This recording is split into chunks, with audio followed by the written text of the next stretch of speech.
All right, welcome back. Well, all eyes are on Virginia tomorrow. That is when voters are deciding whether to create new congressional districts ahead of this year's midterms. And here to talk about the impacts of this legislation if it passes is Virginia Delegate Republican Wren Williams. Wren, thank you so much for being with us here this afternoon. Absolutely. Thank you for having me on. Of course. And we know that this vote is significant. This would give Democrats the seats in the state, could impact congressional control. You're opposed to this. Tell us why.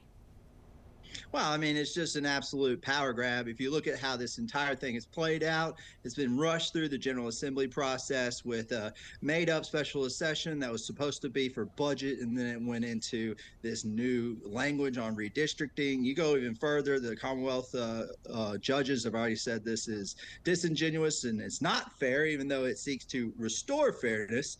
And ultimately, it's going to give, 10 seats to Democrat representatives out of Fairfax County instead of 6 Democrat, 5 Republicans. I mean, that's not fair.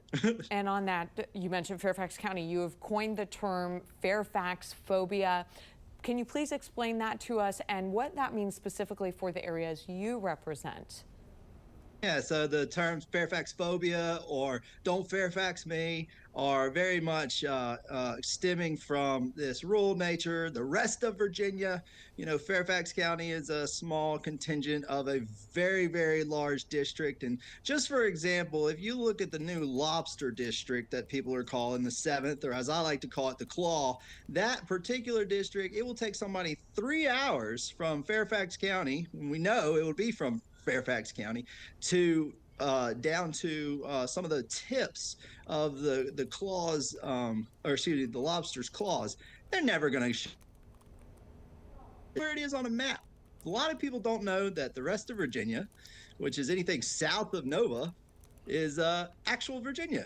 Northern Virginia really operates in its own ecosystem, which is Northern Virginia. And what you're going to hear is, well, you guys suck up all our tax money. Well, maybe we wouldn't have to pay so many taxes if it wasn't for all the infrastructure that Virginia was pushing into Northern Virginia. Now, I don't have anything wrong with that. I'm just saying you don't get to represent the entire state of Virginia just because you have more population. Definitely some distinctions there. And, we know redistricting happens usually every 10 years after a census. And we've been out speaking with a lot of the voters, on Saturday for the last day of early voting, some saying, big picture, if we zoom out a little bit, this gerrymandering is necessary right now in response to the president's prompting back in July. What would you say to that?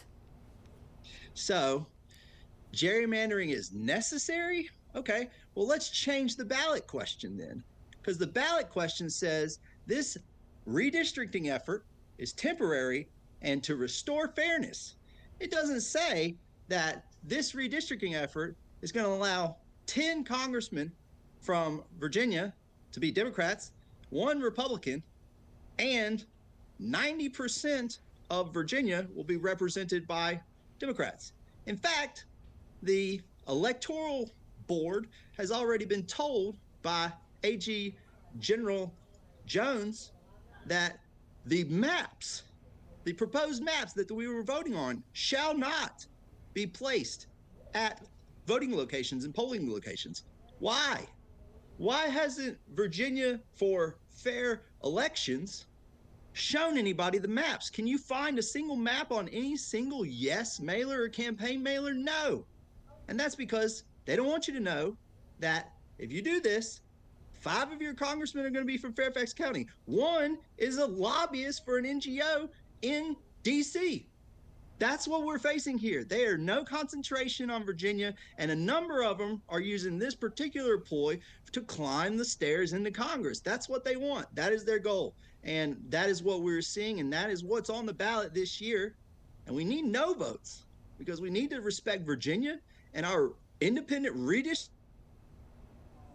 case in 2020, and that we all support. I hear often, let the voters decide. The voters did decide in 2020. We told them we don't want politicians in our map making process. So this particular special election is seeking to temporarily suspend that. Why? Why would you suspend the will of 66% of Virginians who said, yeah, take gerrymandering out of our maps. When has Virginia ever agreed on something 66%? Never. And this was a constitutional amendment. And now we're pushing through this trash. Vote no. Delegate Wren Williams. Wren, thank you so much for taking the time to be on and come with us, be on here with us this afternoon. We might be losing your signal there just a little bit, but we did want to say congrats to you. We know you had to make some time in the schedule as you just welcomed your third baby last week. I think we did have you shared a photo with us here. Last week you were a little too booked, but everything went well. So congratulations to you, and thanks again for taking the time to be with us. Thank you, and major shout out to my wife. She is an absolute trooper. She had this child en route in an ambulance, and he's here, and everybody's safe and healthy. Thank you all. Oh my goodness, what a story to tell there, something to celebrate there for you. There's a picture of you and your beautiful family.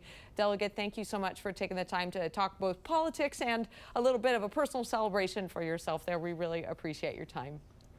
Thank you so much. All right, take care and stay with us. We'll be right back after this quick break.